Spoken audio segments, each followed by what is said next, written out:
Amigos, ¿cómo están? Bienvenidos a Radio Uruguay, bienvenidos a La Máquina de Pensar. ¿Cómo andan? Arrancamos hoy lunes a las 20:02 aquí en Radio Uruguay. Esta semana, una semana surtida, una semana no vamos a hablar de un solo tema, no vamos a hablar de un solo escritor, como hablamos la semana pasada en torno a la obra de Iber Conteris. Ustedes saben que igual, aunque hablemos de un solo escritor o de una obra, siempre me echamos con otras cosas. En este caso, La Espada del Roldán hecha poesía. ¿Por qué? Porque esta semana se presenta el último poemario, el último libro, el último poemario que ha escrito Washington Benavides, que estamos hablando de uno de los grandes poetas vivos que tiene Uruguay. Este hombre va a presentar Este poeta va a presentar Durandarte, es un libro editado por Yagurú, que viene con un CD de Héctor Numa Moraes, donde musicaliza 17 esas poesías, y Durandarte es el nombre que tiene la espada de Rolando, ¿no? La canción de Rolando, ustedes saben, aquella cuestión mítica, es algo así como el Excalibur, pero de este lado de Europa, ¿no? De este lado del Canal de la Mancha, ¿no? Excalibur estaba en las Islas Británicas, Durandarte o Durandal se llama en otros lados, y bueno, lo que hace Washington Benavides es montar y editar coplas y romanceros anónimos, los interviene, ¿no? Entonces, partes son romanceros anónimos y partes hechos por Washington Benavides, y aparte hay de todo en ese libro que hablaremos in extenso mañana y durante toda la semana. Pero ahora arrancamos, como va a ser esta semana surtida, vamos a hablar de ciencia ficción hoy y vamos a hablar de cómics. Y cuando decimos cómics, le damos la bienvenida a Nico Peruso. ¿Cómo andas, Nico? ¿Qué tal? Buenas noches. Nico Peruso es un hombre que ya pasó por aquí, por La Máquina de Pensar. Es alguien que, has editado de todo, ¿no? Has sacado... es un trabajador de la historieta. Como todos. La única forma de... No, pero en este caso, en Montevideo Comics, presentaste algo que para mí era inédito, por lo menos yo nunca había escuchado, de una historieta generada en Facebook y hecha en inglés con un guionista yankee, ¿no? Efectivamente, han habido intentos parecidos. De hecho, acá en Uruguay tenemos Marcha un Cuadrito, que también no es exactamente Facebook, pero sí es un blog en donde se iban subiendo novelas gráficas semana a semana, una por página. Pero en general siempre se habla de blogs, ¿no? Cuando se hace, ¿no? Lo que pasa que, viste que el blog está como un poco desapareciendo y perdiendo como espacio frente al Facebook, que es un microblogging, se habla, ¿no? Se habla de que es un microblog, ¿no? Sí, en el caso de Pancho el Pitbull, brevemente te cuento. Yo con Neil Wooten, que es el norteamericano que no le conozco la cara, de hecho solamente vi una foto suya, aunque trabajo con él desde 2009. Es una de estas cosas que a los dibujantes podemos hacer desde que Internet nos facilitó un poco la vida. Él me contactó a través de una página de freelancers porque yo en aquella época estaba buscando trabajo de ilustrador infantil. Él tiene una editorial de libros infantiles donde él en realidad hace las veces de editor, aunque también tiene como el berretín de escribir. Y yo trabajo con él, tenemos unos 40 libros más o menos. ¿Hechos para Estados Unidos? Sí, son libritos de unas 20 y pico de páginas, así como hechos medio que como chorizo. Pero los hace él, los imprime allá y los vende él allá. Sí, él en realidad es una especie de gestor entre personas que quieren autopublicar, o sea, señoras que quieren escribir un libro acerca de su perro. Sí. Pero en general muchas editoriales se mantienen así, ¿no? Efectivamente, sí. Y él tiene el negocio bastante aceitado, porque yo trabajo, te diría que hago unos 7, 8 libros de estos por año. O sea que, bien. Pero perdón, él lo tiene aceitado, pero estos libros que haces vos son para el mercado norteamericano, efectivamente. Porque, digo, por ejemplo, para que te hagas una idea, en El péndulo de Foucault, la novela de Humberto Eco, lo que dice Humberto Eco precisamente es que toda la industria, un poco exagera, ¿no? Industria editorial de Milán, de Italia, ¿no? Estamos hablando de los inicios de la imprenta, ¿no?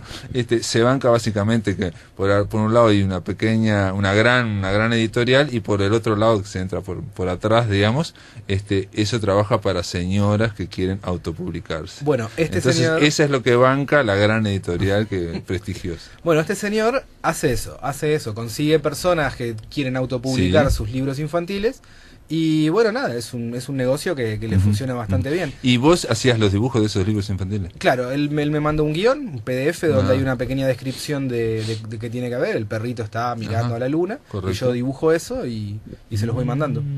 Entonces, a fines del año 2013 me pregunto... Perdón, pero digo, tampoco te tires abajo. Yo se los voy mandando, digo, si estás dibujando desde el 2009, quiere decir que está funcionando muy bien lo que estás haciendo, ¿no? Por suerte, porque obviamente si él te está pidiendo más y más y más, obviamente está contento con Nico Peruso. Sí, por suerte hay una recepción, en realidad de los autores también, que en realidad y sobre todo de los autores que son los que pagan el trabajo, claro, ¿no? Sí, o sea, sí. porque digo, más todavía. Sí, o sea, ahí hay un interés no solamente del público, del nicho, sino al contrario, digamos, ahí sería el productor el que banca. Claro, y además yo, ya te digo, tengo publicados casi 40, entonces ya tengo como una especie de recetario. ¿Viste los cocineros esos que cocinan en televisión, que tienen todo precocido? Entonces yo tengo cielos precocidos, claro. fondos, texturas de pasto. Entonces, claro, ya tengo como una especie de sistemita para que la página quede linda sin matarme trabajando en exceso. De todas formas, yo cuando vi Pancho de Pitbull, ahora vas a hablar de él, te comenté que no era el dibujo que yo te tenía, digamos, tu estilo de dibujo, ¿no?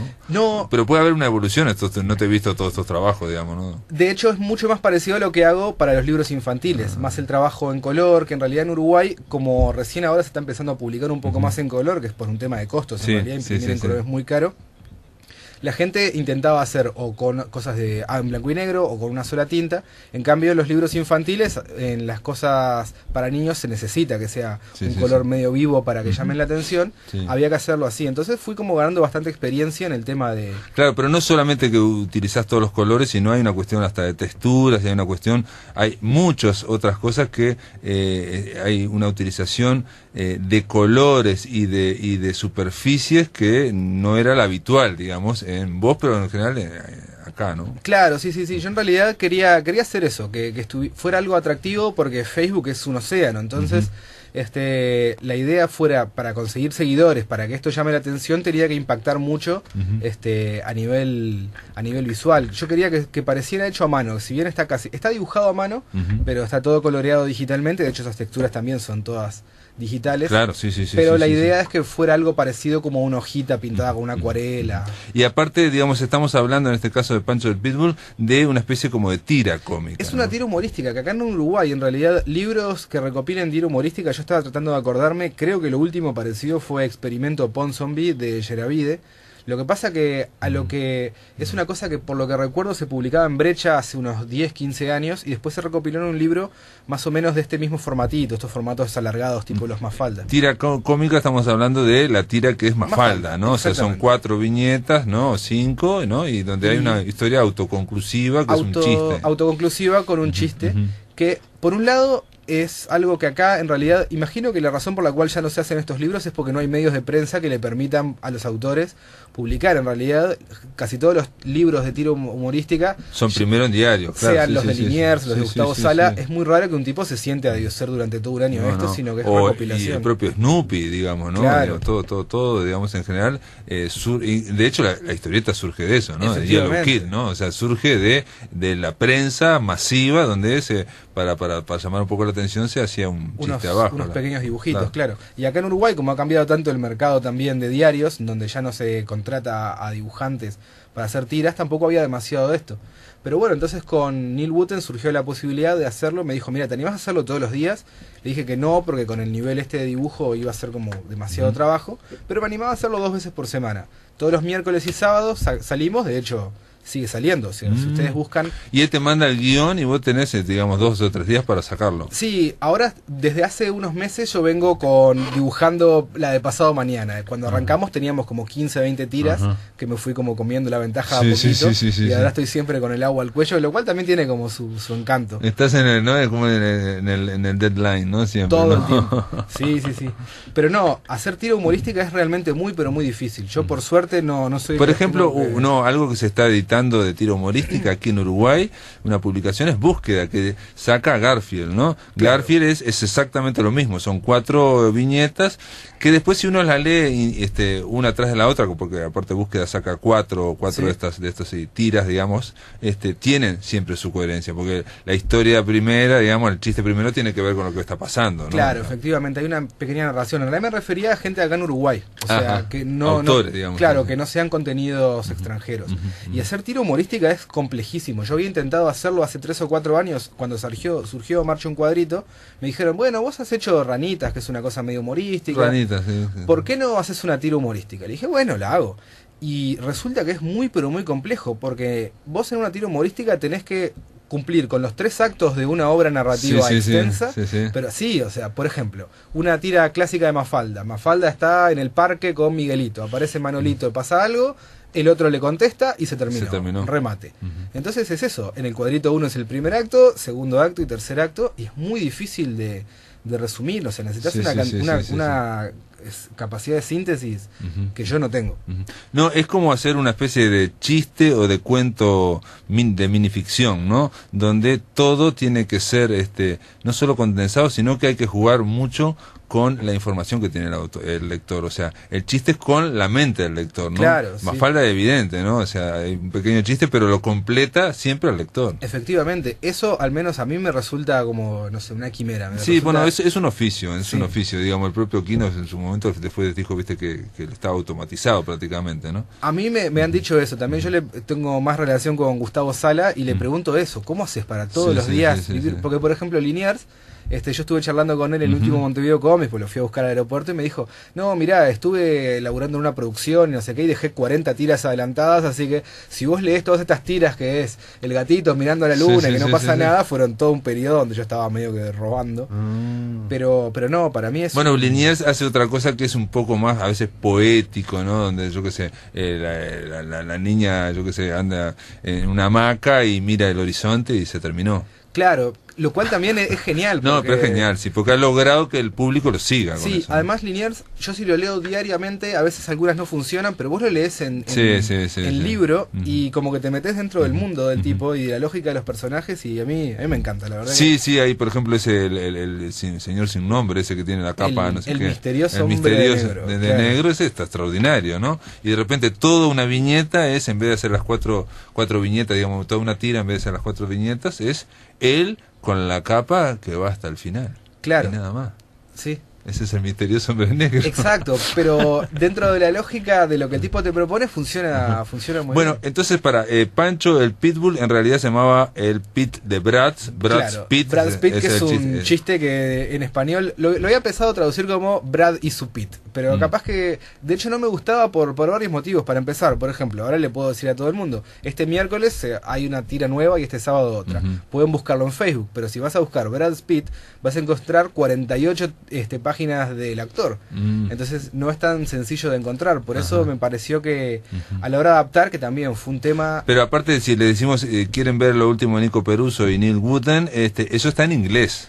O sea, lo que hiciste vos ahora es sacar este librito que está espectacular en cuanto a la calidad de colores, y aparte se ve también que vos quisiste experimentar. Yo me daba cuenta porque por la continuación, ¿no? O sea, tratar de hacer cada tira con fondos diferentes o estar jugando con colores. Hay una clara idea de jugar, digamos, hasta con texturas y con espacios abiertos, en fin. Claro. Este libro recopila las 120 primeras tiras y la que terminé ayer fue la 142, o sea, hay unas 20 y pico de tiras más. Si buscan, en realidad lo más fácil es buscar mi apellido en Google y Brad's Pit, y ahí van a poder leerlo en inglés. Y este libro lo pueden descargar, aparte de estar en librerías, hay una versión digital que la pueden descargar gratuitamente en PDF o en todos los formatos que tengan ganas, en ninfacomics.com, que es mi web. Sí, si van al blog de La Máquina de Pensar, obviamente dice el lunes recibimos a Nico Peruso, y para hablar de la historieta Pancho el Pitbull, y ahí está linkeada. Si ustedes cliquean en Pancho el Pitbull, va directamente a Ninfa Comics, y es lo que dice Nico, pueden bajar la historieta y pueden ver otras cosas. Ahora, ¿tenemos unos minutos para hablar de lo que hay en mi cabeza o no? Sí, tenemos 3 minutos. Bueno, lo contamos rápidamente. Junto con Alejandro Rodríguez Juele tenemos un proyecto de cómics educativos desde el año 2011, y el año pasado nos presentamos a un llamado concurso de la Junta Nacional de Drogas, que hacía un llamado bastante genérico, no especificaba, tenía que ser un proyecto medio que educativo, con información, en principio sobre marihuana, pero también sobre alcohol en adolescentes. O sea, estamos hablando de la droga o la marihuana, el alcohol, la droga en adolescentes. Lo que hay en mi cabeza es precisamente eso, ¿no? Lo que pasa. Bueno, en realidad es todo lo que le pasa a un adolescente en la cabeza. Nuestra idea era seguir un poco la política de reducción de daños. No vas a decirle a un adolescente, no tomes alcohol, no fumes marihuana. Entonces nosotros optamos por decirle qué es lo que le pasa a un adolescente adolescente cuando toma alcohol o cuando fuma marihuana. Entonces lo que quisimos hacer fue contar un fin de semana en la historia, en la vida de 3 amigos liceales que van a gimnasia, se emborrachan, tienen que hacer un deber del colegio, después fuman un porro, y entre escena y escena hay 2 neuronas que viven dentro de la cabeza del protagonista que le van contando al lector todos los procesos químicos que pasan por su cabeza, de ahí el nombre. Entonces la idea esta era separar a los personajes que tienen unas acciones que nosotros como autores nunca les juzgamos, los mostramos objetivamente, y la idea es que sea tipo documental pero historieta, ¿no? Con una cuestión más con más swing, ¿no? Con un poco más de gracia. Claro, la idea es que sea una cosa atractiva para el lector, que sea una especie de historieta costumbrista, exacto, un poco romántica, un poco divertida, y casi que por accidente que terminen aprendiendo algo. La idea también es ver las consecuencias del consumo, y sobre todo me decías el hecho de también que no siempre se tiene claro de que la cabeza, después lo que hay en mi cabeza después que tomás determinadas cosas, no está exactamente igual que si no las tomás, digamos, ¿no? Claro. Quiero decir que tiene una serie de consecuencias, no dramatizar, porque tampoco es que, ¿no?, que pierdas la mitad, no es una lobotomía, no pero es cierto también que, digo, si querés encarar un deber o que es un trabajo, digamos, intelectual, al día siguiente o en una deadline, ¿no?, por ejemplo, Nico Peruso. sí, claro. Se nota la diferencia. Claro, ser moderado. Nosotros, por ejemplo, contamos inclusive ejemplos puntuales de cuánto alcohol deberías tomar o qué tipo de alcohol, si comiste o no comiste, cosas por el estilo, que a los adolescentes les resulte atractivo. Esto también lo pueden leer gratuitamente en la web bandasorientales.com.uy. Ahí pueden descargarlo o leerlo online. Es una historieta de unas 30 páginas. Y nosotros tenemos un stock no demasiado grande, pero si los liceos están interesados en adquirirlo. Sí, eso me interesó, me sorprendió, porque lo que hay en mi cabeza, y esto para los amigos que nos están escuchando, es una historieta también apaisada, digamos, con muy una buena definición en colores, que es una historieta gratuita. Es una historieta porque está bancada financiada, ¿no? Por la Junta Nacional de Drogas, y hay un pequeño stock en la Junta, en Proderechos, que es la ONG que nos asesoró, que me olvidé de nombrarlos, y nosotros también, Alejandro y yo, tenemos un pequeño stock, o sea que las personas interesadas pueden comunicarse con nosotros, no está a la venta, o sea que esto se regala. Muy bien, igual Nico Peruso nos dejó acá 2, 4, 6, 8, 10. Si a alguien le interesa, puede llamar aquí a la máquina de pensar, lo que hay en mi cabeza. Obviamente es interesante el tema, pero está enfocado más que nada para adolescentes, y muchas veces se habla de, todo esto, la liberalización de la marihuana, ¿no?, el consumo responsable, en fin, pero no es tan fácil salir, digamos, de un esquema moral o moralizante, claro, a ir a algo de información, pura y simple información, ¿no? O sea, es toda cosa que haga uno tiene consecuencias, ¿no? Si yo voy ahora y me como, no sé, 3 kilos de paella, también tiene consecuencias, ¿no? Efectivamente. En mi desempeño intelectual, en fin, lo que sea, ¿no? Entonces, si haces una historieta sobre eso, no vas a contar, no te comas 3, sino mostrar las consecuencias de eso y que cada uno tome la decisión. Claro, y lo importante de que cuando se debate tanto, de hacer llegar información, digamos, sin un esquema moral, pero también información que sea contrastada, ¿me explico? Para evitar también otro discurso que es el de cualquier cosa, ¿no? El cualquier cosismo, está todo bien, se puede hacer lo que quiera, que no pasa nada, digamos, no somos todos jóvenes, en fin, bla, bla. Claro, esa cuestión. O sea, la marihuana no es como comer una ensalada verde. Exacto, o sea, exactamente. Tienen sus consecuencias y uno tiene que tener sus prevenciones. Exacto, tiene que saberlo. Bueno, lo que hay en mi cabeza es una historieta de bandas educativas. Reiteramos, aquellos que tienen internet pueden ir directamente a Bandas Orientales y ahí lo bajan, lo que hay en mi cabeza. Aquellos que quieran la historieta se comunican con la máquina de pensar, nosotros se las dejamos aquí en la radio, obviamente tienen que llamar por teléfono, y Pancho el Pitbull está en todas las librerías. En todas las librerías, ¿no? Y también te dejé uno. Bueno, muchas gracias Nico Peruso por estar acá en la máquina de pensar. Gracias a vos. En el aire de Radio Uruguay, la máquina de pensar. Canción que alude al mirlo del tropezón de Paso de los Toros. Con Nené y con Berenice, una gata rabalera listada amarilla y blanca que se nos hizo parienta, en una casa económica de la ciudad isabelina, remontamos los 60 sin una libra esterlina, mas con los libros de Pound y en un aire de guerrilla dábamos literatura en la cola de la hidra. El mundo del cura obrero y el papa Roncalli abría mucha cabeza de piedra, pero también se crecía lo que Rodó bautizara como la nordomanía, y un hacha partía al mundo a la mitad, Guerra Fría. Un pequeño grupo humano peleando a la carestía, uno en el aula y los versos y la otra en la cocina. En el tropezón un mirlo cantaba de noche y día. Los parroquianos fumaban, conversaban o bebían. Y la gata Berenice sobre la mesa dormía. Queremos justificar lo que en la canción primera era un título nomás con vuelo de tijeretas.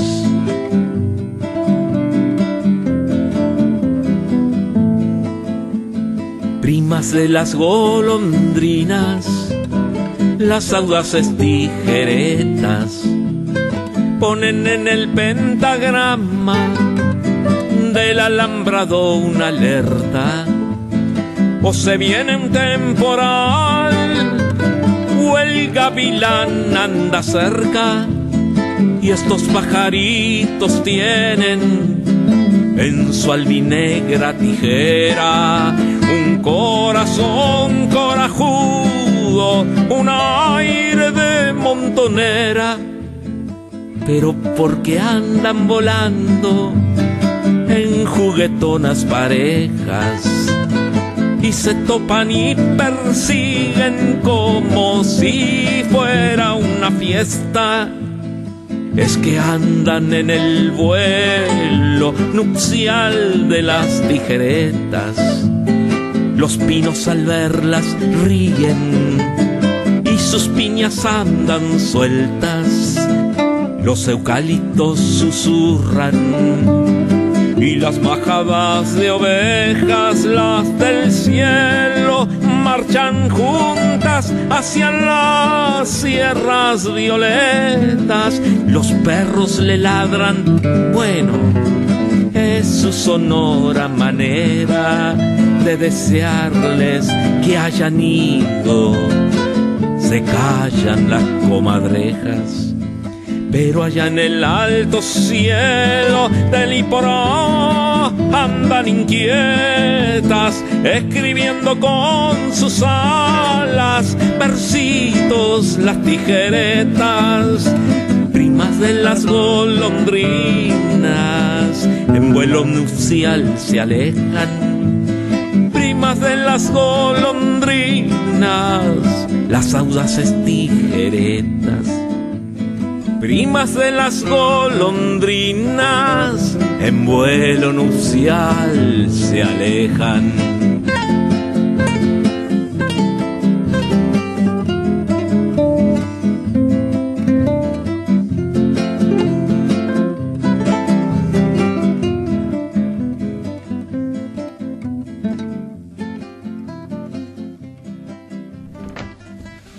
Muy bien, este era obviamente Héctor Numa Moraes, estaba cantando ahora ese tema que se llama Las Tijeretas, Vuelan las Tijeretas, es un tema con la música de Numa y la letra de Washington Benavides. Esto está en el disco, iba a decir, en realidad el disco está en el libro Durandarte, tanto el libro como el disco se llaman así, Durandarte, este libro que yo les decía que está basado en La Espada Durandarte de la canción de Roland. Es el último trabajo de Washington Benavides, incluye un CD con Héctor Numa Moraes. Antes de Vuelan las Tijeretas, en la canción de Numa, estábamos escuchando, porque el CD tiene eso, ¿no? Va intercalando poemas también, una poesía leída por Washington Benavides, por el Bocha Benavides, que se llama Canción que alude al mirlo de El Tropezón de Paso de los Toros. Hay muchas de estos poemas que aluden o que parten o que intervienen o que montan o que editan poemas o coplas ya conocidas, aunque a veces son de origen anónimo. Se trata de, y eso lo dice el propio escritor, ¿no?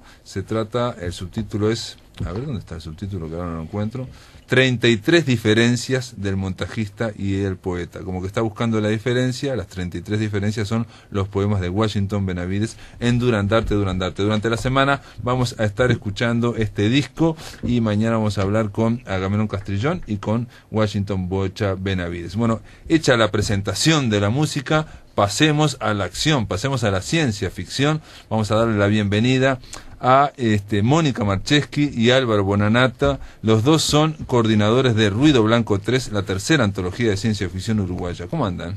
Bien, Pablo, ¿cómo andás? ¿Tú también? ¿Cómo andás, Álvaro? Muy bien, ¿y tú? Ruido Blanco 3, vamos a explicar que habría que explicar qué es Ruido Blanco, ¿no? Porque algunos ya lo saben, otros no, pero digo, ¿por qué hay un 3? Porque es el tercer año de esto, ¿no? El tercer volumen. Ruido Blanco sale de una novela de William Gibson, Neuromante, ¿no? Es el puntapié inicial al cyberpunk, ¿no? Al cyberpunk, o sea, que es una referencia a la primera frase, ¿no? Que el cielo de la ciudad parecía un canal, un televisor sintonizado en ningún canal. O sea, entonces eso se le llama ruido blanco, ¿no? A esa, ¿cómo es? A ese ruido. Al ruido y aparte a esa, como el granizado, digamos. Exacto, es que no hay señal. Exacto. Y cuentos de ciencia ficción uruguaya 3, Ruido Blanco 3, porque ustedes, ¿qué es el tercer año que van? ¿O el tercer año y tercer libro. Mirá, o sea que uno por año han ido sacando. Por ahora sí. O sea... Y se trata de bueno, por un lado, digamos, es un libro, es una antología, pero aquí en este tercer número, digamos, en esta tercera antología, ya se habla casi como de una revista, ¿no? Habla Elvio Gandolfo como una revista. ¿Cómo es eso? Sí, para Elvio es como un recuerdo, ¿tá? Como un recuerdo de aquellas viejas revistas que yo también cuando era chica las leía, ¿no? Creo que todos hemos leído en algún momento esas revistas de ciencia ficción. Entonces, si bien tiene formato libro, también podría llegar a ser tipo revista. Por eso yo digo, o es un libro formato revista, o es una revista formato libro. ¿Ah? Sí, pero donde encontramos diversos, dentro de la autores. Ciencia ficción, diversos autores y distintas especialidades dentro de la ciencia ficción. ¿Sabes que cuando yo leí el prólogo de Elvio Gandolfo, esto viene con un prólogo de Elvio Gandolfo y con una contratapa de Alejandro Michelena, pensé también que en editorial ¿viste? Y Estuario, esa editorial está sacando algunos como unitarios, ¿no? Se sacó, por ejemplo, sobre fútbol, sacó sobre aventura, ahora va a sacar otro sobre erotismo, en fin, creo que sacó otro sobre policial también. Yo tengo uno sobre fantasmas. Sobre fantasmas, sí. Hay uno sobrenatural se llama. Sobrenatural. Y lo que dice el editor Martín Fernández es que para él es la revista que no pudo tener. Entonces lo que hace es saca un tema y escriben cuentos en torno como si fuera una revista literaria, digamos. No lo piensa exclusivamente, pero obviamente se vende como libro, ¿no? Se vende como libro, sí. Ruido Blanco sería algo muy similar. Es una especie de pretexto, de título general para cada año convocar a escritores a escribir cuentos de ciencia ficción. Claro, bueno, ya es el tercer año. Hemos publicado a 15 autores uruguayos, de acá, del interior y del exterior, ¿no? Buscamos eso un poco, también aunar la uruguayez. Vos sabés que leí un post en Facebook, ¿viste? En las redes sociales se escribe todo, alguien que criticaba precisamente el subtítulo, no sé si lo leíste, de ciencia ficción uruguaya, porque un género tiene que tener una nacionalidad, ¿no? Más la ciencia ficción que parece del futuro, donde el planeta sea distinto. Pero en realidad lo de ciencia ficción uruguaya quiere decir que no quiere decir que esté hecha únicamente por uruguayos, sino que todas aquellas personas que han pasado por el país, que han tenido algo que ver con el Uruguay, que han vivido o que, no sé, alguna historia con el Uruguay, puedan integrar esa muestra de ciencia ficción que es uruguaya, pero no hecha por uruguayos. Claro. Entonces, un poco también yo supongo que es, a ver, corríjame, ¿no? Por favor, ¿no? Que es un poco también el tema de darle cabida a un género en la literatura uruguaya que no ha sido nunca contemplado prácticamente, ¿no? Hasta ahora no ha sido contemplado, salvo por algunas revistas, Diásparo, ¿no? Algunas revistas, claro, REM y tranvías, como era Buzones y tranvías. Algunas revistas. Pero más bien underground, ¿no? Y de contracultura, o sea. 80 y 90 por ahí, creo que sí, 80 y 90. Pero viste como que después hubo un impasse de la ciencia ficción, que siempre fue desprotegida, digamos. Y a nivel literario no tiene casi, digamos, antecedentes, ¿no? Michelena habla de Tariq Carso y nada más, digamos. No sé si probablemente debe haber otros antecedentes, pero te quiero decir que hasta 60, 70 no era considerado como un género acá literario uruguayo. No. Sin embargo, te vas a sorprender, tenemos dos antecedentes notorios, curiosos, ¿no? Francisco Piria y Horacio Quiroga. Ajá. Los dos escribieron algo de ciencia ficción. Mirá, Horacio Quiroga también, mirá vos. Tiene una petite nouvelle, ¿no? De unas 50 páginas que se llama El hombre artificial. El hombre y es artificial. Claramente de género ciencia ficción. ¿Y es buena, che? Sí. Más o menos. No es de lo mejor de Quiroga. No es de lo mejor de Quiroga, sorprendente. Claro, porque viste que no son en el género, ¿no? Son, digo, no están dentro del género. Son como incursiones de incursiones nuestro dentro, género. sí. Y Piria también. El socialismo triunfante, pero ese no lo leí. No, O sea, Piria tiene un libro que habla de dentro de 200 de 200 años. Claro, años, se llama El algo socialismo bueno. triunfante. Sí, plantea que va a haber Digo, ¿no? la sociedad del futuro en Uruguay. Sí. Ahí está. Esos son los ejemplos más, digo, lejanos que podemos tener dentro de la ciencia ficción del Uruguay, ¿no? Y también en el libro tenemos un cuento de Felisberto Hernández. Sí, Felisberto Hernández, Muebles el Canario, ¿no? Muebles Sí, el sí, Canario. que Sí. es ciencia Que si ficción. bien Felisberto es conocido como un género fantástico, digo, ha incursionado dentro de la ciencia ficción. Hay pregunta, también se habla siempre de ciencia ficción y fantasía o fantástico, porque como que no siempre está clara la línea, ¿no? Por ejemplo, el cuento de Mónica Marcheschi, Ujú, sí. no está más dentro de la fantasía, pregunto. Bueno, mira, ese cuento yo quise trabajar un subgénero dentro de la ciencia ficción, que es algo gótico, porque a mí me gusta el gótico y lo fantástico y todo eso, Game of Thrones. misterio y todas esas cosas, ¿no? Entonces quise trabajar el tema gótico, pero a la vez dentro de un periodo del victoriano, ¿ah? Dentro de un periodo victoriano que es el steampunk. Sí.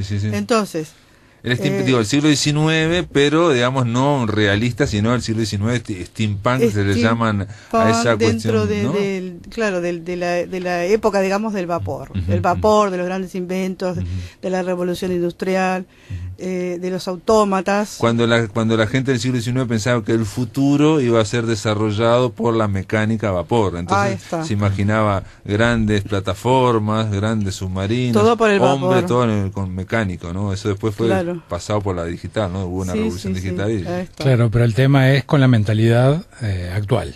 Escrito como Claro. si fuese contemporáneo de, Sí, yo qué sé, del siglo XIX. de H.G. Wells o de Julio Verne, pero con la mentalidad del siglo XXI. En realidad fue un ejercicio que hice, digo, tratando de buscar un subgénero y trabajar el subgénero, ¿no? Y Mirá. y fue todo como un puzzle, porque se armó, bueno, busqué el misterio, la cosa gótica, después un invento que pudo haber pasado en ese momento, y fue la luz. Y bueno, y ahí entró sí. Bueno, no vamos a hablar porque la resolución del tema también me hizo acordar un poco no sé si vieron La Liga Extraordinaria, la película, que no fue muy buena, con Sean Connery, en base a una historieta que estuvimos hablando acá de Alan Moore, donde precisamente se junta a Capitán Nemo, se junta a Shakira Hyde, ¿no? A Mina Harker, ¿no? Sí. Digamos, a personajes literarios. En este caso, en el caso de Mónica, no eran personajes literarios, pero evidentemente eran personajes históricos, ¿no? Sí, se ve realmente que son gente destacada históricamente. El varón de Montfort realmente fue un personaje histórico. Ese hecho sucedió realmente, simplemente que yo lo llevé a la ficción y lo uní con con esos otros inventos que se realizaron en esa época. Y salió como un puzzle el cuento, me gustó cómo salió. Muy bien, amigos, después de la pausa seguimos conversando aquí en La Máquina de Pensar. Estamos hablando con Álvaro Bonanata y Mónica Marcheschi sobre esta antología o este libro que se llama Ruido Blanco 3, es la tercera antología de cuentos de ciencia ficción uruguaya. En el aire de Radio Uruguay, La Máquina de Pensar.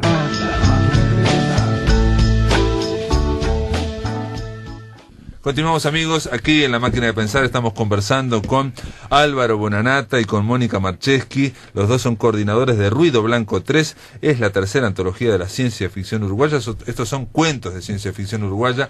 Algo que me decía Mónica y que sí tengo que decir es que yo también participo. Gracias por invitarme, pero en este caso está bueno generar antologías porque a veces se generan otras cosas, digamos, ¿no? Cuando Mónica Marcheski me dijo, bueno, ¿no tenés algún cuento de ciencia ficción? ¿No te gustaría participar? Y yo rápidamente revisé y tenía como 3, pero sin terminar, ¿no? O sea, los había empezado y nunca los había terminado, me parecían que no funcionaban, en fin. Y a veces pasa eso con la literatura, que uno lo ve en distancia y ve que no está tan espantoso y que realmente se podía terminar, y bueno, ahí hice algo.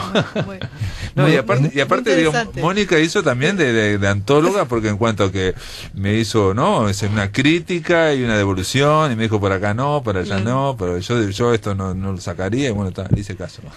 Nos quedó muy divertido el cuento, me gustó mucho. Bueno, muchas gracias. Es un cuento un poco kafkiano. Y Álvaro Bonanata hace algo que tiene que ver con la anticipación también, ¿no? Con la historia alternativa. Es un futuro, o sea, pensando en una sociedad uruguaya de un futuro indeterminado. Sí, pero puede ser historia alternativa, en el sentido que quizás podía haber ocurrido en el año 90, pero alternativo, digamos. Podría ser, sí, es indeterminado el tiempo.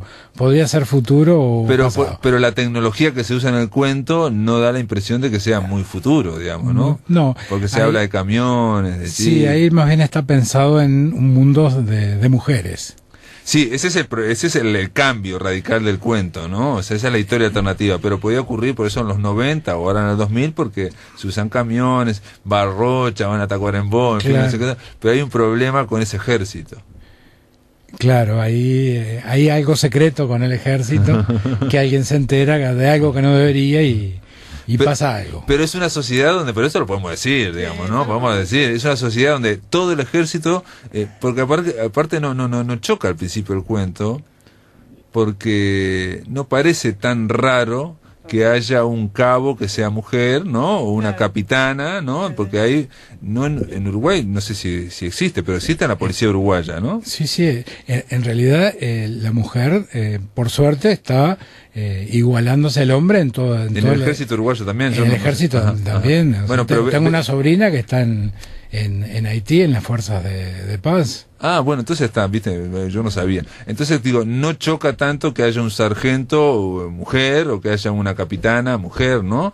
Lo que pasa es que después nos damos cuenta que todo el ejército uruguayo, toda la sociedad son todas mujeres. No, primero nos damos cuenta que todo el ejército uruguayo eran todas mujeres, y después nos damos cuenta que toda la sociedad que protege ese ejército son también mujeres, ¿no? Incluso la historia está tergiversada, que Artigas era mujer, la madre de las orientales. Todo está en una especie de matriarcado, pero es absoluto, ¿no? Absoluto, o sea, una revolución. Los hombres, claro, una revolución, desbancaron totalmente a los hombres y los borraron. Sí. Los borraron, o sea. Y bueno. Y ahí está el tema de la anticipación, pero tampoco es gran anticipación decir que se logró solventar el tema de la reproducción de la especie, ¿no? De la sociedad uruguaya a través de métodos artificiales, lo cual tampoco es tan. No. O sea, es muy cercano. Lo que sí que hay un giro, hay un secreto que. Claro. Que no sé si desvelarlo. No los develemos, pero digamos, este cuento comienza con una especie de flashback, ¿no? O sea, donde hay una persona que está acorralada y ahí empieza a recordar todo cómo llegó ahí, ¿no? Cómo llegó a ese momento tan crítico, ¿no? Donde está siendo rodeada por todas las fuerzas conjuntas. No se le dice la fuerza conjunta, pero bueno, podrían ser. El ejército, en este caso, de Paso de los Toros, la convocar. Sí.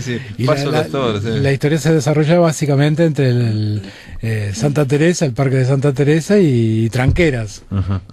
Muy bien, Ruido Blanco tiene, ya dijimos, hemos mencionado varios cuentos, ¿no? Mencionamos el de Mónica, mencionamos el de Felisberto Hernández, que ustedes lo rescatan para la ciencia ficción uruguaya, lo cual no están. ¿Hablaron con la Fundación Felisberto Hernández? No, porque digo, pues es un tema interesante para ellos, ¿no? Saber que Felisberto es rescatado desde otro punto de vista. Claro, no lo hablamos. Como los derechos quedaron libres, sí, en el 2015. En 2015 decidimos que podía ser interesante también empezar a incluir autores clásicos, digamos, ¿no? Que ya tienen algo que ver con la ciencia ficción. No sé si querés... Sí, hablamos de otros. Si querés. Bueno, hay un primer cuento que ganó un concurso, que yo no sabía que ustedes hicieron también un concurso. Ahí está, el concurso se llama Carbono Alterado y es el primero que se hizo el año pasado y ganó Álvaro Aparicio con el cuento Inmortal Silencioso, que es un uruguayo que está en Valencia. Es un muchacho escritor que está en Valencia. Que escribe como los españoles, ¿no? Sí. Queréis, admitáis, ¿no? Me llamó la atención, ¿no? Claro, sí. Y bueno, y es un cuento, está interesante el cuento. Se hizo, en realidad el concurso está pensado para que haya un solo ganador, que sea publicado en la antología. Pero este año, bueno, decidimos también darle oportunidad a Álvaro Morales Collazo con Regreso a Alba, que fue una de las menciones, digamos, que quedó ahí, ¿no? Y que nos pareció que podía estar rescatable. Y también como para darle incentivo, ¿no? A los o sea que estuvo ahí en la final, estuvo ahí, que perdió por puntos. Álvaro Bonanata, Mónica Marcheski y Ramiro Sanchís son los 3 jurados de este concurso. Sí, que ya el año que viene yo no voy a ser jurado, pero... ya estás anticipando. Ya está anticipando que no voy a ser jurado, porque como tengo los talleres literarios y se va a trabajar sobre el tema ciencia ficción, es conveniente que no bueno, esté dentro de él. Avisen acá a la máquina de pensar cuando sea el concurso, porque podemos hacer una breve nota para también recordar, ¿no? Claro, dale.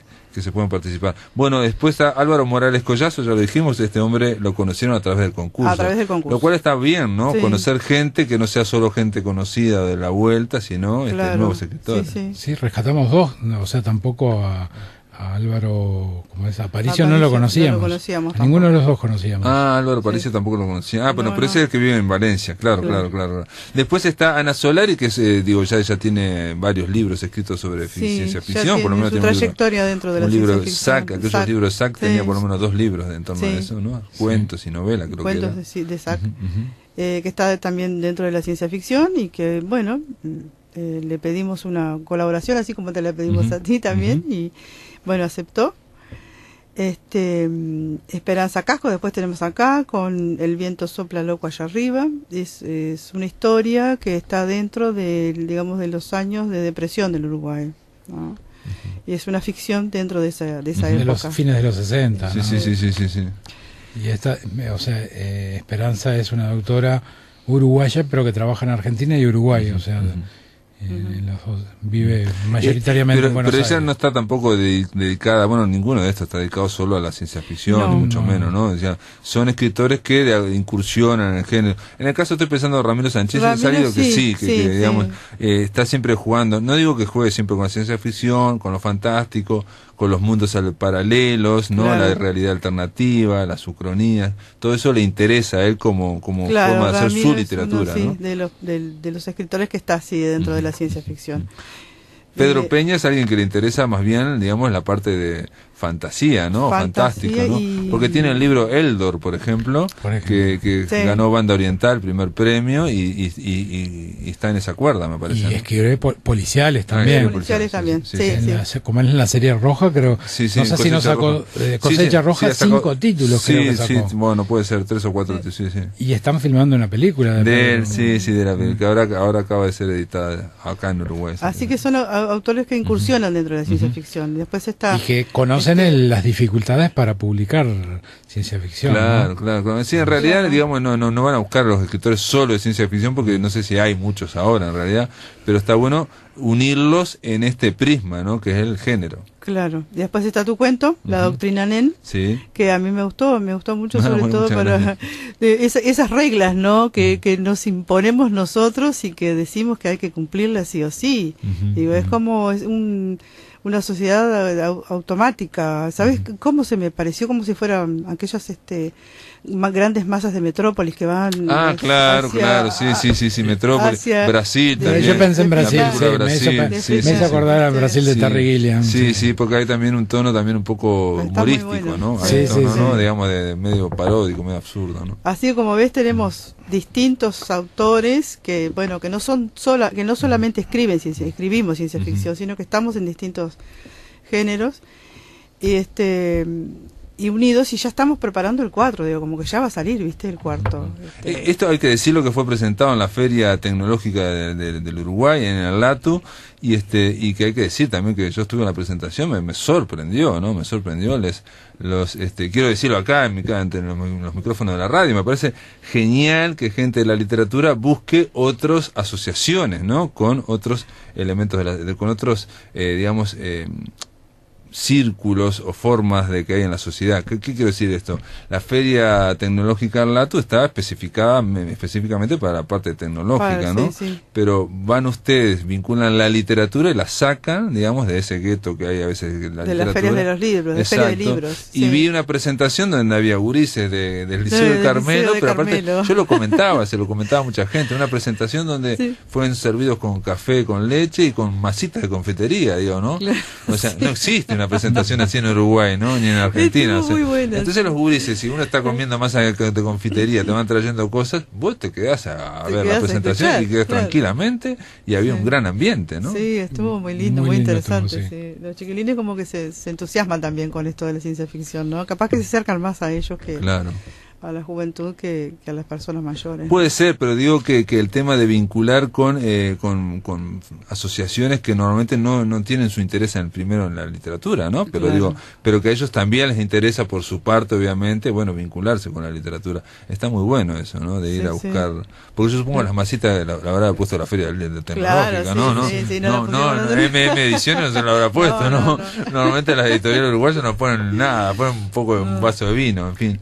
No, me pareció excelente, aparte de un detalle que la presentación se hizo con una pantalla donde se estaban exhibiendo las imágenes de los autores, y también con la música de Blade Runner, ¿no? Sí, extraordinaria, también, ¿no? De Vangelis, ¿no? Vangelis, sí. Lo cual pensaron toda una cuestión, estamos hablando de una presentación redonda en ese sentido, ¿no? Claro, porque él está uno de los epígrafes, ¿no? del libro.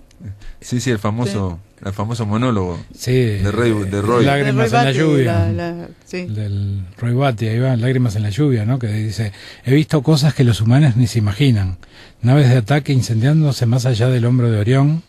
He visto rayos C centellando en la oscuridad cerca de la puerta de Tannhäuser. Todos esos momentos se perderán en el tiempo, como lágrimas en la lluvia. Es hora de morir, y ahí muere el replicante, sí. ¿no? Este es un extraordinario monólogo, ¿no? Sí, muy emotiva la escena. Momentos se perderán como lágrimas en la lluvia, es tiempo de morir, extraordinario. Aparte es increíble que parece que lo escribió Rutger Hauer, ¿no? Eso es sorprendente, ¿no?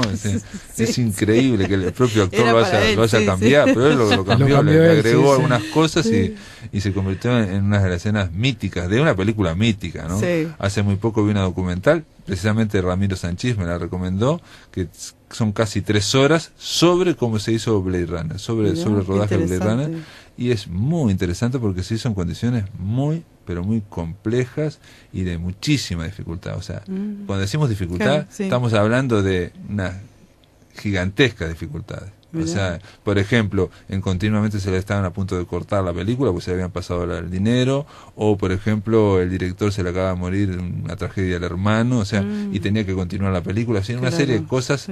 Harrison Ford, por ejemplo, que es el emblemático, ¿no? Rick Deckard, se le ve en la cara que habla de la película, pero que no está. Que fue un rodaje que fue espantoso, ¿no?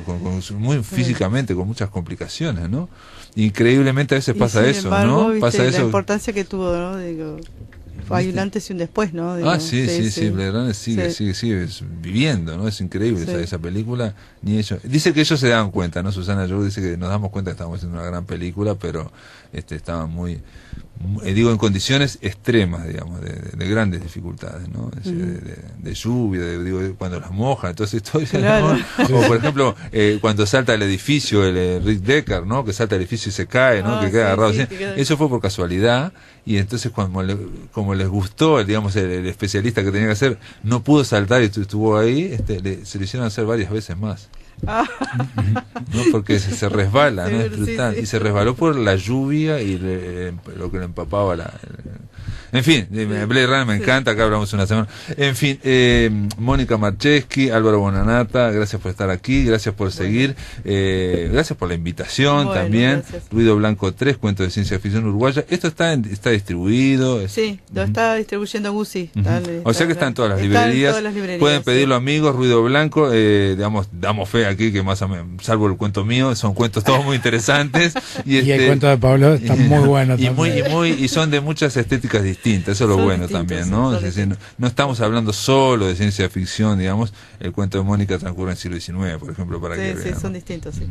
Gracias por estar acá. Bueno, en la gracias Máquina Pablo de a ti y bueno, nos vemos.